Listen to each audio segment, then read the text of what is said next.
Hey guys, as you can see, I'm alive. I'm not dead. Sorry for the delay, but I've been so busy. I had to study a lot, so I didn't have much time for making new videos. And let's tell the truth, it wasn't such a success, my previous video.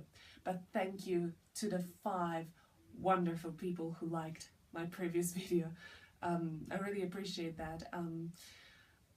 Thank you for not making me feel like a complete loser. Thank you. What else? Oh, Happy New Year, by the way. I'm so dedicated to this project that I make videos on the first day of the year. My God. And I have a cold. But I'm fine. I can do this lesson. So we can start right away with Mrs. Dalloway, finally. We can start with the plot. It is set in London, and the protagonist is an upper middle class woman, Clarissa, who is 52 years old. The story takes place during one day, a day of June 1923, and the story follows Clarissa from the moment she goes out to buy some flowers for her party to the evening when the party takes place. All the time, her thoughts linger on various people, various events. Richard, her husband, Elizabeth, her daughter, Peter Walsh, one of her best friends, Sally, another friend from the past, and so on. And her mental activity is paralleled with that of other characters. As I said, Richard, but also Septimus Warren-Smith, Lucretia, and so on. All the characters are presented through what they think, what they feel, their memories, flashbacks, but also through what other characters think of them. Mrs. Dalloway is also juxtaposed to another main character, the other protagonist of the story, who's Septimus Warren-Smith, a war veteran, a First World War veteran, completely shocked, shell-shocked by the war. In particular, he was shocked by the death of his best friend, Evans, during the war. He's mad. He clearly has a mental illness. He's shocked. And in the end, he commits suicide, throwing himself out of a window. Mrs. Dalloway and Septimus never meet each other. But at the party, she learns about his death. And so in the end, her life and his life intersect. And indeed, the party is a sort of reunion. It is the moment in which all the characters that we meet during the story are reunited.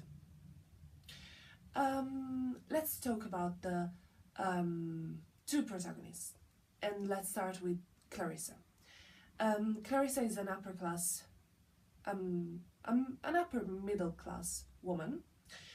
She's the wife of a Conservative member of Parliament, Richard, who's very conventional, very traditional. He has strict views on politics and on women's rights, and maybe he represents Virginia Woolf's father. So she is in a very conventional marriage, in a very conventional society. She's trapped, her sensitivity is completely suffocated by her social class. And she's compelled to wear a mask of perfection. She has 2 opposite feelings. First of all, there's her need for freedom, for independence, for true love, for instincts, all represented by Peter Walsh. Peter Walsh, whom she refused when they were young, because he wanted to share everything with her. And she had felt scared for that, as if it was too much for her to take. And then there's her class consciousness, her need to be admired, approved. And so all of this clash drives her to a sense of complete dissatisfaction. She's split into two. She has two faces, an interior one full of instincts and the social, respectable one. She wants to have an ordered, rich, respectable, calm life, but she's weak, she's emotional. She has a very deep sense of failure. She wants a perfect home, a glittering social position, to be admired as a perfect lady, to become an ideal human being, but all of this to hide a sense of useless life. A life with a lack of purpose, full of superficiality. She wears a mask. She imposes severe restrictions on her spontaneous feelings. She's also frigid, completely unable to abandon herself or to really meet the other. She rejects her true love for a protective husband, for social, economic stability, and privileges, of course. She was also attracted to a girl when she was young. So one of her best friends, Sally, so her sexuality is a source of ambivalence, of confusion.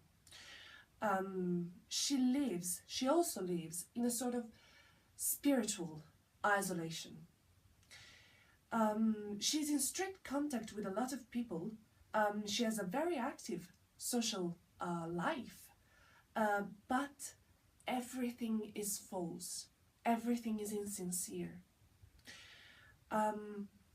Clarissa embodies Virginia Woolf's criticism towards women's conditions.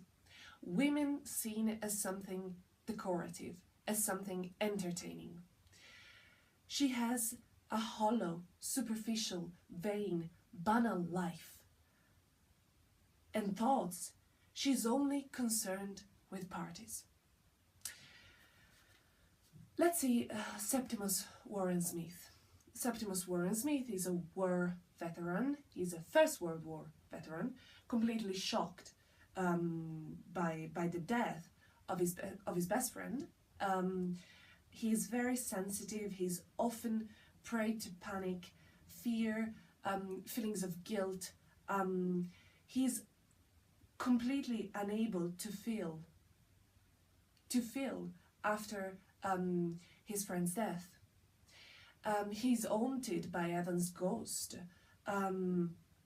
He's also sexually impotent. He's completely frightened by the idea of having children.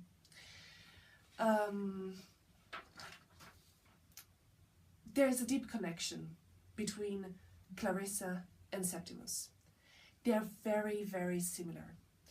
They both have emotional intensity. They're both dependent on love. Clarissa depends on Richard for stability. Septimus depends on Lucretia for protection. And their attitude towards marriage is based on need, not on love. They're both impotent. From a psychological point of view, they're completely unable to meet other people. And they both wear masks. Septimus doesn't want people to realize that he's mad. And Clarissa is a social animal. She doesn't want people to understand her problems, her sensitiveness. Septimus is Clarissa's double, but there's a great difference between the two of them. While Septimus never realizes the difference between reality and his thoughts, and he commits suicide because he's completely unable to accept reality, Clarissa never loses awareness of reality, and she becomes aware of the whole deception of life. But she accepts it. She accepts old age, she accepts time passing, she accepts death, she accepts all the limits of life. And her epiphany is when, at the party, she looks outside the window and she sees the old woman who represents passing of time, who represents death, who represents her future. But she accepts it. She goes on living. She accepts life. She has become, at the end of the story, she has become a more mature, enduring, stronger woman. The last sentence, oh my God, I can't even speak. The last sentence is, "For there she was," which is an image of selfhood, of recovered identity, of self-consciousness. As I said in my previous video, I think, very often Virginia Woolf writes her books, her novels, as a way to heal herself. And Mrs. Dalloway is no exception. She desperately wants to be like Clarissa, to accept life, to accept the limits of life. But in the end, she is like Septimus. And she commits suicide too, because she is completely unable to accept reality. She's too sensitive to live in this world. And that's why she commits suicide, and she's very, very similar to Septimus. Well, that's all. That was my analysis of Mrs. Dalloway. My next video, if I have time, and I hope this video will be a will be a success, actually, and not a failure like the previous one. My next video will be on To the Lighthouse.